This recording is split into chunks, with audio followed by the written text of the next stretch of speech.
Hey everybody, Chris here. Welcome to another episode of Cardboard Dragon Reviews.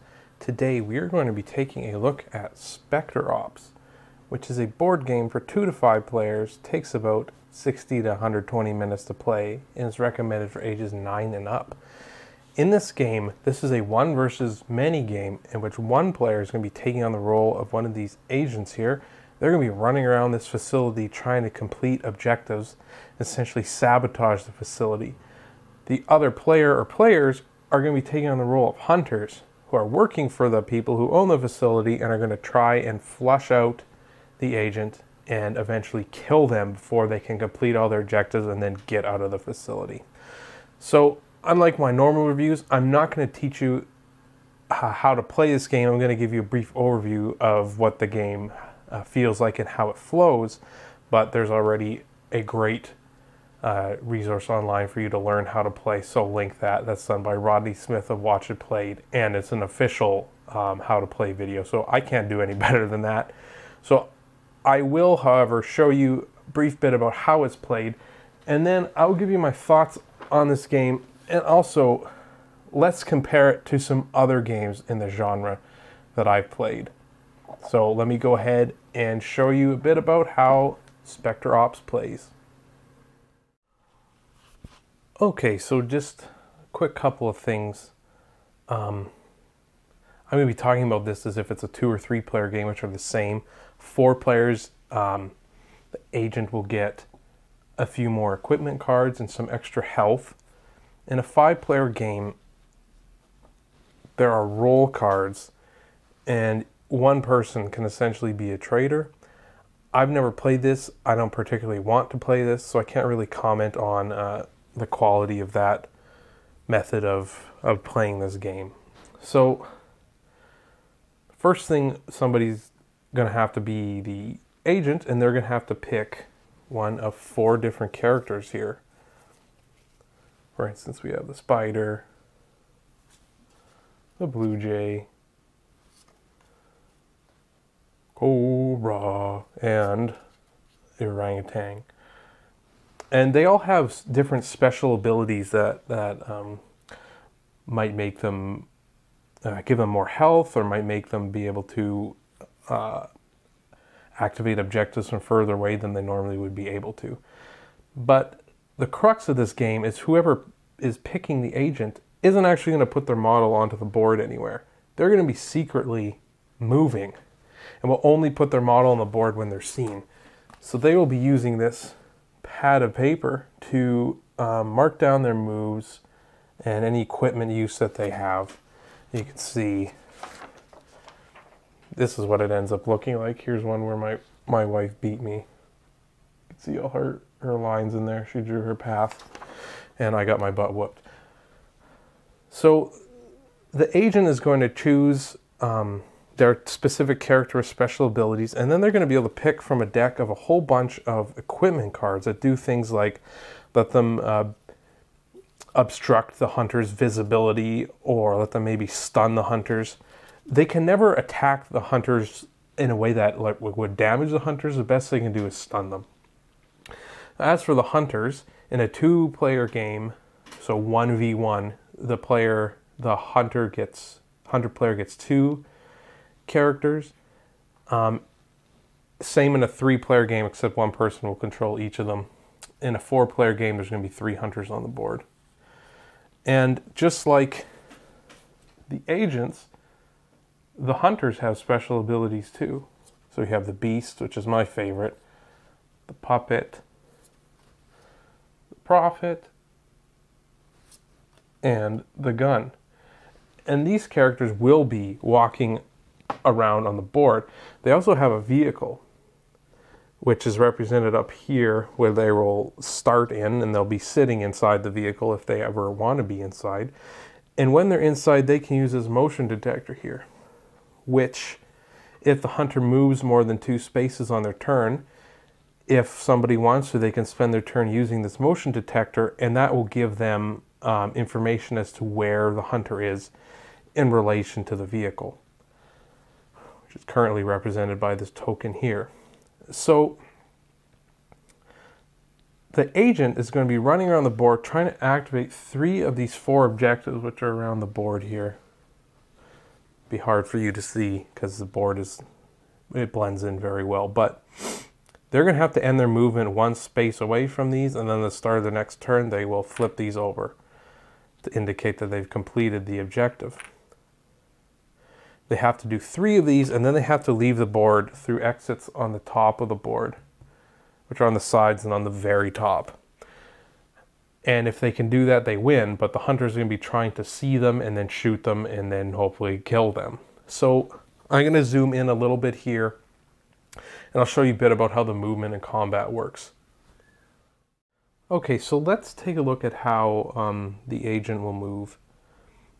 Agents and hunters both get 4 points of movement on their turn. They don't have to use it all, they can use less of it, and certain abilities will trigger if you use less of your movement than the maximum. So, for instance, here the Cobra can go 1, 2, 3, 4. Okay, so diagonals are allowed. And the hunters also can move 4 spaces.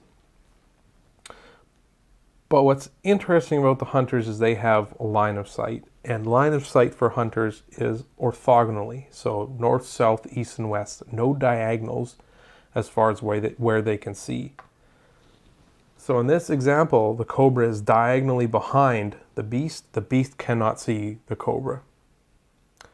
Now you'll notice there are these roads here. They stretch.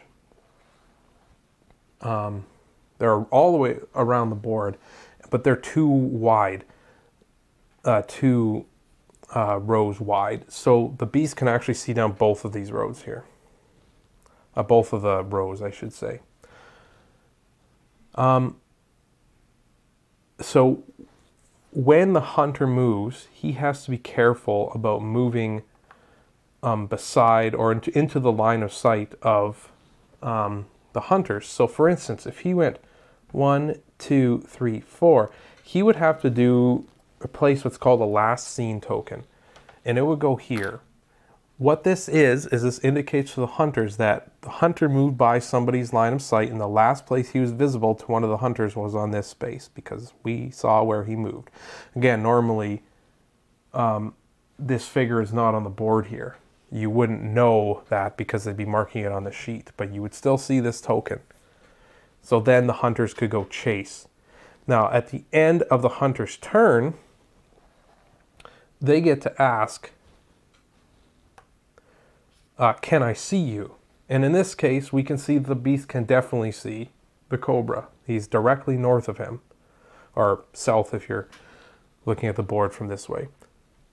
So in that case, then the player would put their agent on the board, which would let the players, if they hadn't had a last seen token before, it would let them see what character this player is and then what their special power is too, so they would get some more information. But if you ever get a last seen token, you also get to know who the player, what character they're playing. So now we have this situation. When you see the hunter, you get to attack them. So we can see that the Cobra here is 1, 2, 3 spaces away. So the beast gets to roll 1 die. A 1 is an automatic miss.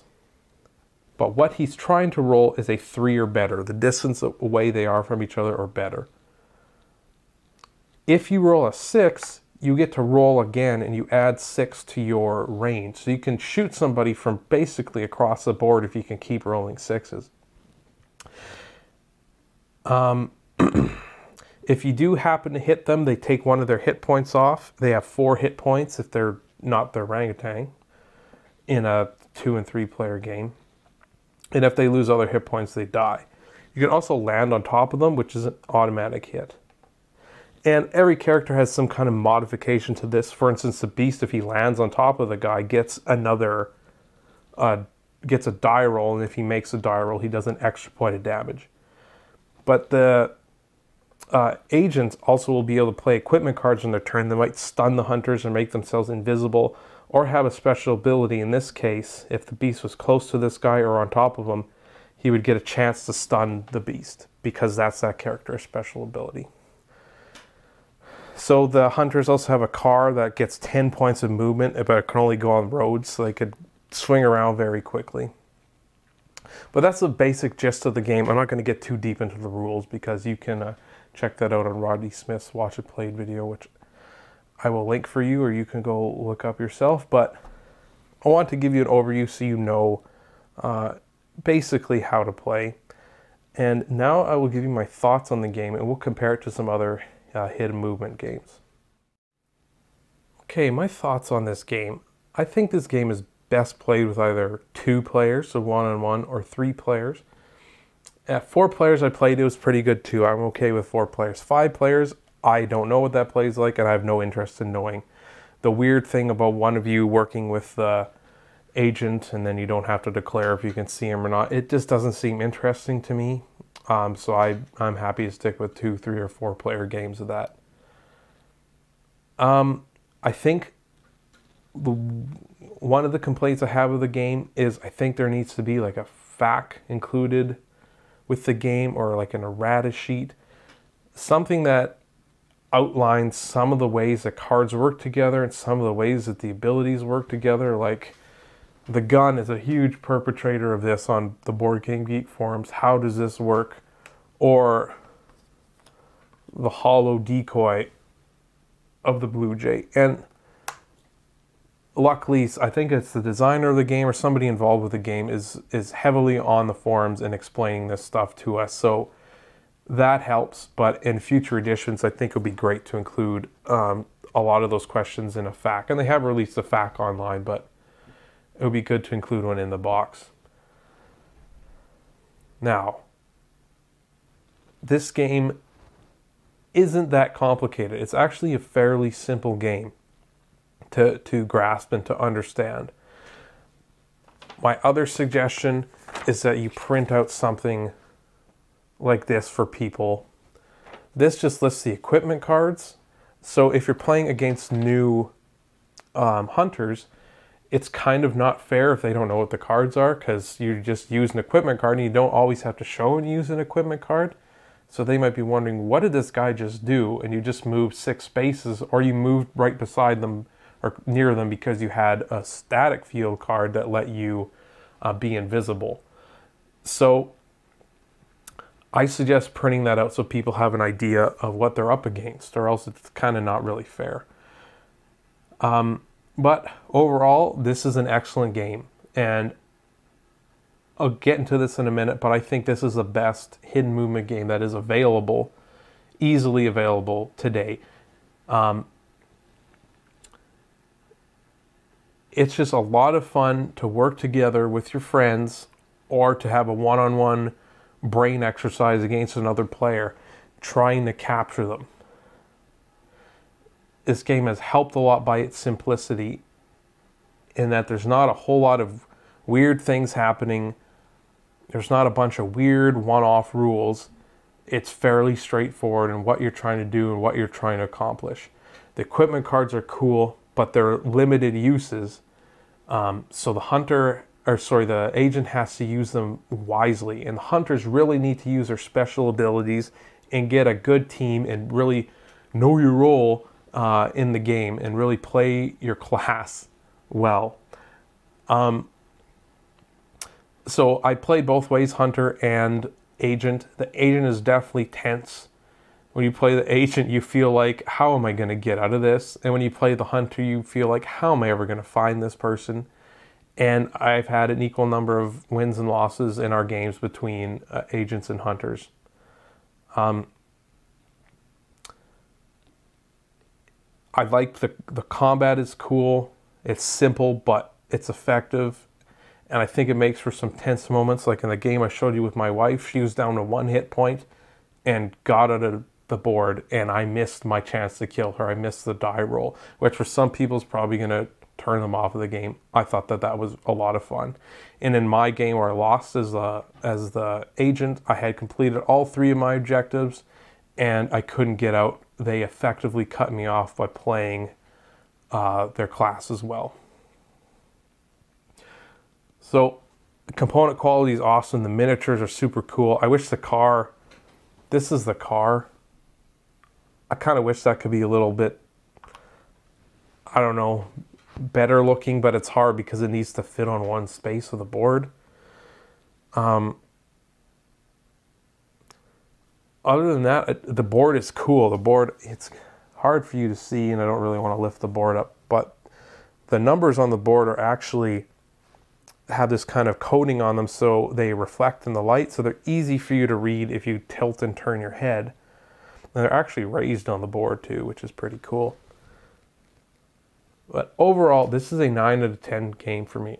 I really, really like it. I wish the rules could be a bit clearer with like a FAQ or rata sheet, but it's fairly simple and you can get by with it. And its simplicity is its upside. It's not super easy to play. It's still a 60 to 90 to 2 hour game. I don't think we ever had a 2 hour game, even with 4 people. But it's just a lot of fun. I really enjoy playing it on either side. I think it's tense. I think all the ends I've had have come down pretty close. Nobody's got absolutely destroyed in this game. So big thumbs up for me. Really enjoy Specter Ops. As I said, it's probably the best available hidden movement game on the market. So let's talk about some of these other games and why I say that. You can see in my intro video, there is Letters from Whitechapel included in there. I don't have the box anymore to show it to you because I don't own it anymore. While I like the theme of Letters from Whitechapel, and I think it's super cool, especially that the map of Whitechapel is Whitechapel, and you got all the notes from Jack the Ripper that he supposedly wrote, or maybe didn't, who knows. It is just a very stripped down game. There are very few, well, pretty much no special abilities. Jack the Ripper player has a couple, like move twice or move across an alleyway if you're just playing the basic game. And the police who are chasing them have no real special abilities whatsoever. In all the games I played of that, and I played many, I never saw Jack the Ripper lose. He always won. And we used a random hideout mechanism, but we didn't want to change the rules much more beyond that because that felt a bit like cheating. And part of the reason we didn't do so well as hunters of Jack the Ripper is because we didn't take enough notes. So the closest we've come is by taking a lot of notes about every guess we made. And some people will love that. Like, oh, you're just taking notes after notes and compiling your notes and figuring out where they probably are. People, I've sold the game to a family member actually, and they've told me they've come close to catching Jack the Ripper using a system of note-taking. They've been very, very close. I think they will catch Jack the Ripper one day, but my problem with that is I don't want to play a game where I'm taking a whole bunch of notes. And some people do, and that's great. I'm not interested in that. It's very stripped down. It just didn't feel like fun. It felt like work. And again, some people are going to think that's awesome. I didn't think that that was very much fun at the end. I haven't played Scotland Yard, so I can't comment on that. But what I can comment on, and I think this game is getting compared to a lot, is this beast right here, Fury of Dracula. This game is basically unavailable. If you want to purchase this game, you're going to be paying over $100 easily, probably $200 if you want to get a copy of this game. I got a new copy of this game over a year ago. I paid $100 for it, which makes me feel kind of bad that I paid that much for a board game, but there are board games that cost that much money, like Caverna, at least where I'm at. So I don't feel too bad about it, and it was new in shrink when I got it, so hey. This is a 10 out of 10 game for me. Spectre Ops could maybe one day get up to that level.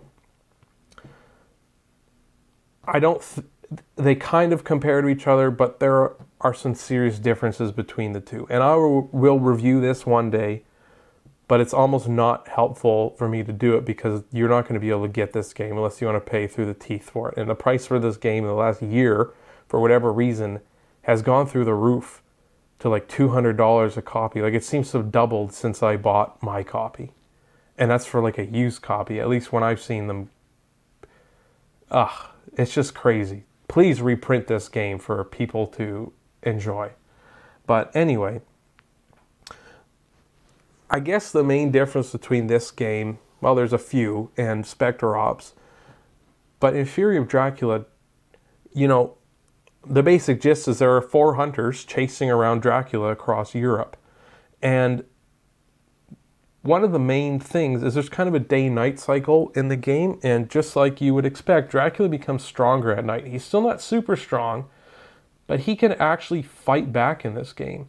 There is no real fighting back in Specter Ops. You can set a mine for people and maybe stun them, but Dracula can actively kill the hunters, and they spawn back, but killing a hunter is devastating in this game because it gives Dracula, I want to say 2 points. I could be wrong about that, but it's a lot of points, and he only needs like 6 points to win the game. So Dracula could fight back, but he's also laying traps or encounters everywhere he goes on the board. So and some of those are fights that the hunters have to take on, and if they're ill-equipped, they could lose and die, and that gives Dracula a ton of points. But they have to go find these things because Dracula is laying his brides down in different parts of Europe, and that gives him a ton of points too if they last long enough. There, they mature, and then that's more points for Dracula. So the fighting back element and the element of having to equip yourself as a hunter and going around the board, that's not present at all in Specter Ops. Hunters are what they are. They can't pick anything else up. Now, this is a much more grandiose feeling of a game. It takes longer to play, but that also comes with its downside. And when I asked my wife which one she preferred, she said Specter Ops, because this game has a ton of rules to it, and some of them are very strange. Like, for instance, she mentioned the water rules about moving through water. They're kind of weird. There's a couple weird things, like there's different ways to move. So it's more complex than Specter Ops. And for some people, that's going to be a downside. For me, I kind of like that better. I definitely think in the reprinting of this game, they could streamline some things to make this game even better. But you don't want to lose the grandiose feel of this game, because that's what makes it special. And just another thing for me, this is Dracula. This is a theme I really like. This game is actually supposed to be a sequel to the original Dracula novel. It uses the same characters. It's supposed to take place after the events of the book, which is pretty cool. And I'm a big fan of Dracula. I love all the Hammer horror movies with Christopher Lee as Dracula.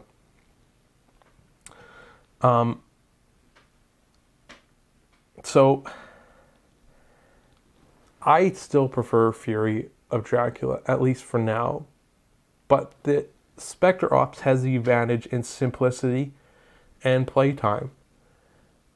I don't think they're super similar to each other. Like, there's no lines of sight or something. Fury of Dracula is more, I don't even want to say it's like Letters from Whitechapel. That's not fair.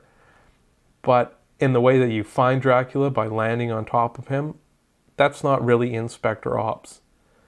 You find Dracula's trail, which is a little more like Letters from Whitechapel than Specter Ops. You don't see the guy's trail so much in Specter Ops, other than, I guess, the last scene tokens. But there's a bunch of cards in this game, and events that happen, and a day-night cycle. So, Specter Ops. Let's get back to Specter Ops. Better than Letters from Whitechapel, 100% by a million times. I prefer this to Letters from Whitechapel any day of the week. Better than Fury of Dracula. In ways, yes, but overall as a game, I still prefer my Fury of Dracula. And again, part of that is the theme for me. I love Dracula stuff, so that factors into it. The theme in this game's kind of strange, but I guess kind of cool. You're not sure who good and bad is, which is kind of neat. But overall, I give the edge to Fury of Dracula in that. But again, you're not going to find Fury of Dracula for a reasonable price anymore unless you're super lucky. This is the best hidden movement game that I know of anyway that's available on the market. I definitely recommend you picking up Specter Ops. Again, it's a 9 out of 10 for me. It's a really high score. And one day this could be a 10 out of 10. But somebody please reprint Fury of Dracula. Is another thing I'll say. But in the meantime, this again is the best you're going to get. And some people will like this better than Fury of Dracula. Definitely. So, I guess that's about all I have to say on this. Yeah, so that's my thoughts on Specter Ops and comparing to the other Hidden Movement games. So please like and subscribe to my channel. More reviews, probably some more how to plays, unless somebody totally does it way better than me, which, you know, most people do, I guess. But this was, go see Rodney Smith's Watch It Played video. It's an official plaid hat video, and it explains how to play very clearly and with cool music and graphics that I can't reproduce. So, until next time, this has been Chris for Cardboard Dragon Reviews. Keep your dice on the table.